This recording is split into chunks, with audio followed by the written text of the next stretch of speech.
안녕하세요. 장동근 변호사 파산회생연구소에 방문해 주신 여러분들 환영합니다. 지난 시간에는 법인 파산 절차에 대해서 개관을 하였습니다. 다시 몇 가지 확인을 하면 법인의 대표자의 관점, 채권자의 관점, 회사 근로자의 경우의 관점 이렇게 세 가지를 살펴보았고요. 주로 채권자 입장에서 대손상각에 대한 논점도 살펴본 바 있습니다. 대손상각에 대한 결손 처리에 대한 것이었고요. 그리고 마지막으로 파산 절차를 개관한 바 있습니다. 이번 영상은 파산 과정을 통해서 대표자 신문의 초기 절차에 대해서 살펴보고 실제로 대표자 신문 때 어떤 질문들이 오가고 있는지 대표자 신문 사항을 제출한 이후에도 어떤 것을 준비해야 되는지를 말씀을 드리도록 하겠습니다. 법인 파산의 경우에는 신청서를 작성해서 법원에 제출을 하게 되면 법원은 곧바로 보정명령 및 예납명령, 대표자 신문기일을 지정하게 됩니다. 아래에서 실제 사례를 구체적으로 살펴보도록 하겠는데요. 2023년 11월 27일에 파산 신청서를 접수한 사건입니다.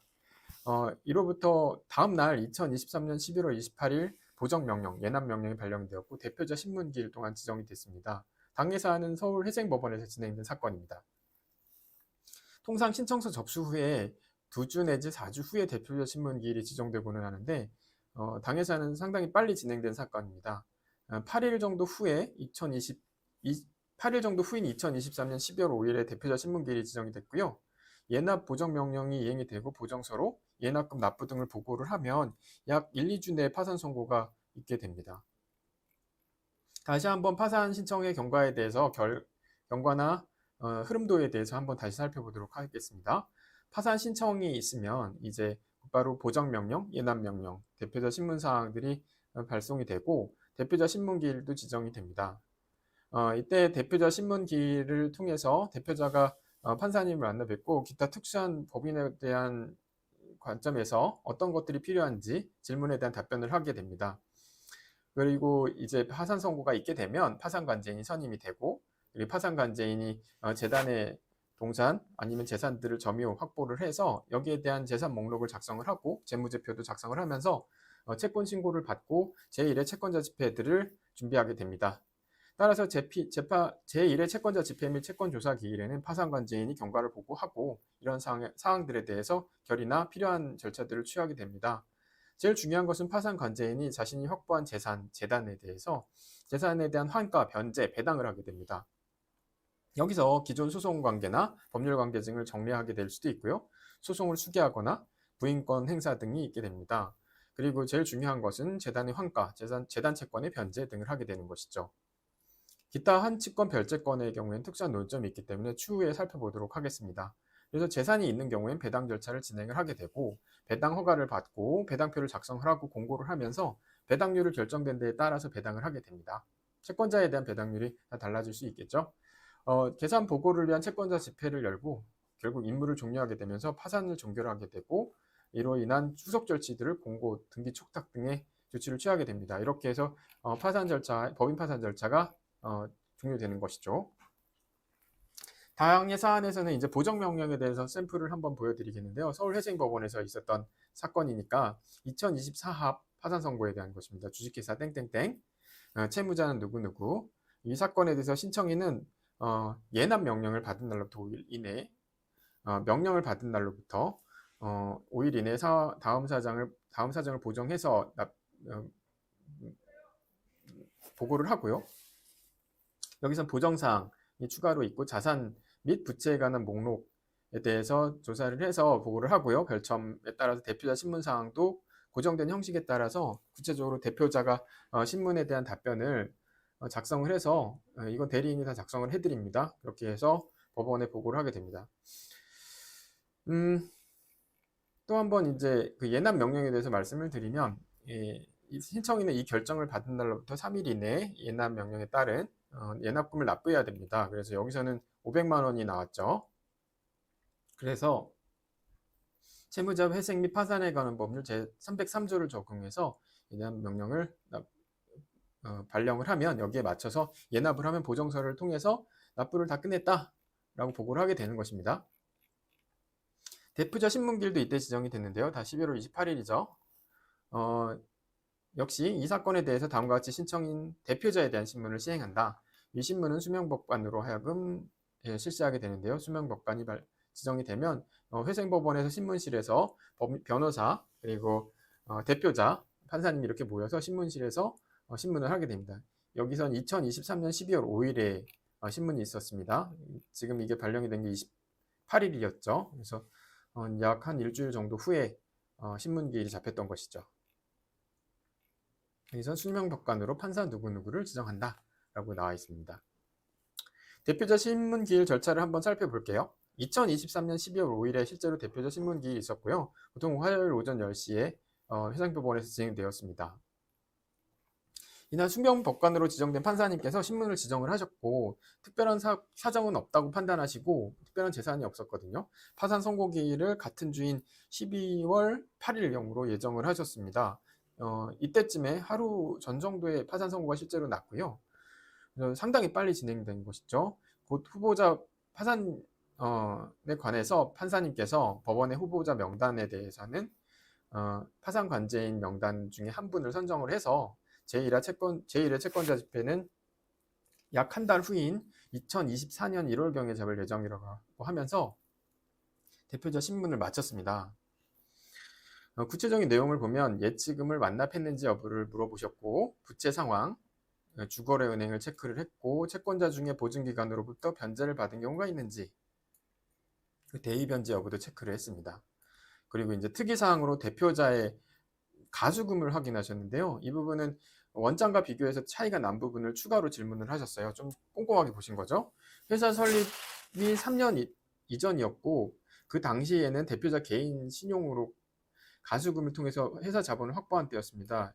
이를테면 회사에 돈이 아무것도 없을 때는 대표자가 자기 돈을 집어넣어서 가수금을 통해서 여러 가지 비용을 처리할 필요가 있으니까요. 그래서 이제 추후에 가지급금이 잡힌 점에 대해서 추가로 설명할 필요가 있었기 때문에 이런 가수금이 잡힌 부분에 대해서 설명이 필요했었던 것입니다. 판사님은 이제 이 부분에 대해서 가수금에 대한 부분은 채권 신고 절차에서 권리 행사를 하지 않은 방향으로 하는 것이 어떻겠느냐 설명을 하셨고요. 왜냐하면 이제 가수금이라는 것은 회사에서 갚아야 될 채무로 남아 있는 것이기 때문에 이 부분까지 반영이 되면 다른 채권자와 충돌할 수 있기 때문이죠. 그래서 가수금 정도에 대해서는 채권 신고 내에 대표자가 자기네 권리 행사를 따로 하지 않는 것이 어떻겠느냐 이런 식으로 정리가 된 것입니다. 설립 이후 3차년도를 제역은 모두 손실이고 적자였어요.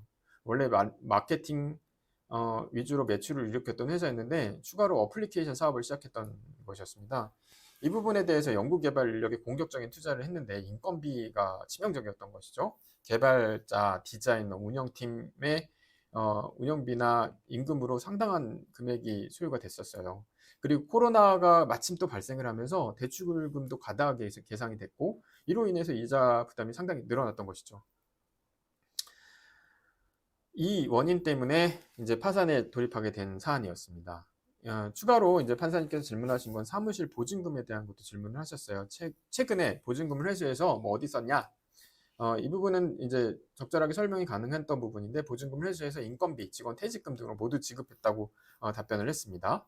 그리고 법무법인에 지급한 이 내역은 또 무엇이냐? 최초 설립 시에 자문료 등으로 지급한 부분이어서 지급을 했다라고 설명을 하셨고요. 세금의 경우에는 신청일 기준으로 모두 지급을 완료했다.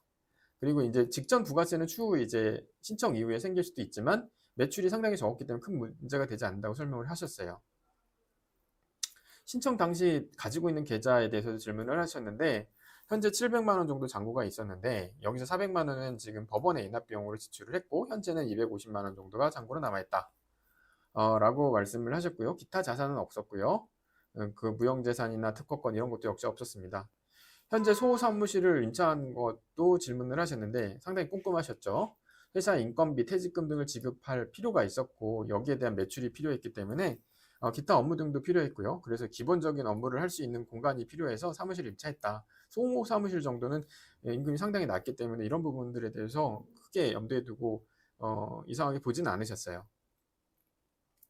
그래서 이제 결국 이 회사는 지속 경영이 불가능하고 그리고 자금 역시 부족했다. 직원은 파산 신청 직전에 퇴사를 했고요. 모두 매출채권 그리고 상거래채권은 모두 없었다고 이제 보고를 하셨습니다. 그리고 채권자에 배당할 자원에 대해서 이게 제일 중요한 질문이었죠. 파산관제인도 관심이 있는 부분이고요. 파산관제인이 정리할 부분이기 때문에 이런 걸 물어보셨어요. 그래서 세금, 부가세 잔액 등에 대해서 추가로 질문 답변을 하는 상황이었고요. 그리고 마지막으로 이제 대표자 개인이 연대보증한 건 없냐? 왜냐하면 연대보증을 회사에다 연대보증까지 했으면 여기에 대해서 개인적으로 회생파산이 들어갈 필요가 있기 때문이죠. 근데 연대보증을 다행히도 없었고요. 대표자께서는 만약 있으면 대표자 개인회생이 필요하기 때문에 이 부분도 보고해라 라고 말씀하시면서 대표자 신문을 한 30분 정도 진행을 하고 마쳤습니다. 이처럼 대표자 신문기일에 대표자가 정리할 부분에 대해서는 나름대로 대표자께서는 상당히 긴장을 하고 계시는데요. 실제로 상당한 부담을 느낄 수밖에 없습니다. 판사님 앞에서 자기의 치부를 드러내는 것일 수 있으니까요. 당의 영상에 대해서는 이런 점에 대해서 사전적으로 어떤 질문이 오고 갈 것인지, 물론 미리 사전에 대표자 신문사항들이 고정적으로 나와서 형식적으로 나온 부분이 있습니다. 이 부분에 대해서 대리인이 정리를 해서 법원에 다 제출을 하는데요. 구체적으로 판사님께서 이런저런 방금 살펴본 여러 가지 질문들을 특수성 있게 질문을 하시니까 이런 부분에 대해서는 가서 솔직하게 다 말씀을 드리시면 됩니다. 추후 보완 사항이 있으면 다시 이제 서면을 통해서 이 부분을 설명하면 되는 것이니까요. 이상 이렇게 당의 영상에 대해서는 실질적인 사례를 통해서 그 날짜별로 어떻게 진행되는지, 그리고 대표자 신문으로 추가적으로 질문에 어떤 것들이 나올 것인지에 대해서 구체적으로 살펴보았습니다. 사실대로 정직하게 설명하시고 동석하는 대리인을 통해서 추가 설명 기회를 또 조력을 받으시고 하시면 많이 도움이 될 것입니다. 지금까지 살펴본 것에 대해서 다시 한번 이제 요약 정리를 하자면, 파산 절차 초기 단계를 세 가지로 요약을 해볼 것이고요. 대표자 신문기일에 어떤 것을 답변을 하고 질문을 하는지에 대해서 이렇게 다시 한번 정리를 해보겠습니다. 파산 절차에 관한 초기 절차 중에서는 이제 보정명령, 예납명령, 그리고 대표자 신문기일이 있습니다. 이렇게 보정명령은 따로 이제 구체적으로 필요한 부분에 대해서 대리인이 정리를 해서 제출을 할 것이고요. 예납은 아까 말씀드렸듯이 500만 원 등에 대해서 예납 비용을 지출을 하는 것이고, 대표자 신문기일에 대해서 구체적으로 더 살펴봤던 것인데, 대표자 신문기일 과정에서는 채무, 그리고 채권, 세금 납부, 그리고 변제 내지 배당할 자원에 대해서 여부, 그리고 기타 개별 기업의 특수한 사정에 대해서 논의가 될 수 있는 것에 대해서 질문사항을 지금 살펴보았던 것입니다. 이후 파산 선고기일이 곧 지정이 되고 파산관제인이 선정이 돼서 이제 파산 절차가 본격적으로 진행하게 되는데요.